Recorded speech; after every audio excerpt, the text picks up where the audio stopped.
आमच्याकडे दरवर्षीप्रमाणे यावर्षी उद्या रामनवमीचा मोठा उत्सव आहे. त्यासाठी आमची तयारी झालेली आहे. त्याच्यात जे मेन मिरवणूकचा जो मार्ग आहे ते आम्ही सगळ्यांनी ऑन फूट चेक केलेलं आहे. तसेच आम्हाला जे बाहेरून बंदोबस्त आले त्याच्यात SRP आहे, होमगार्ड्स आहे आणि काही अधिकारी पण बाहेरून आलेले आहेत. ते सगळे आमच्या सोबत राहून याच्यात बंदोबस्त करणार आहे. आम्ही जे मिरवणूकचा जो मेन रूट आहे त्याच्यावर कुठलाही अडथळा येऊ नये आणि त्याच्या जे जे रिलिजियस स्ट्रक्चर आहे, धार्मिक जे स्ट्रक्चर्स आहेत तेही त्यांच्याशी आमची बोलणी झालेली आहे. आणि दरवर्षीप्रमाणे यावर्षी जे इतर धर्मचे जे लोक आहेत ते मेन मिरवणूकला जे आपण स्वागत करतात, यावर्षी तसाच स्वागताच्या त्याच्या कार्यक्रम किंवा प्रोग्राम राहणार आहे.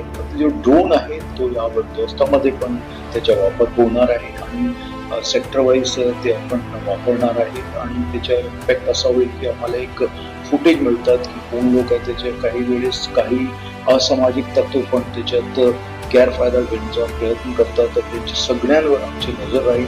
किती लोक आहे, कसे ते मूव्ह होत आहे, सगळी याच्यासाठी आपण ड्रोन पेट्रोलिंग जसं म्हणतो किंवा ड्रोन फुटेज कॅप्चरिंग म्हणतो ते आपण सगळ्या याच्यात करणार आहे. याच्यात जवळपास 4,000 ते 5,000 लोकांचा बंदोबस्त याच्यात उद्या राहणार आहे आणि आमची सगळी तयारी त्याच्यासाठी झालेली आहे.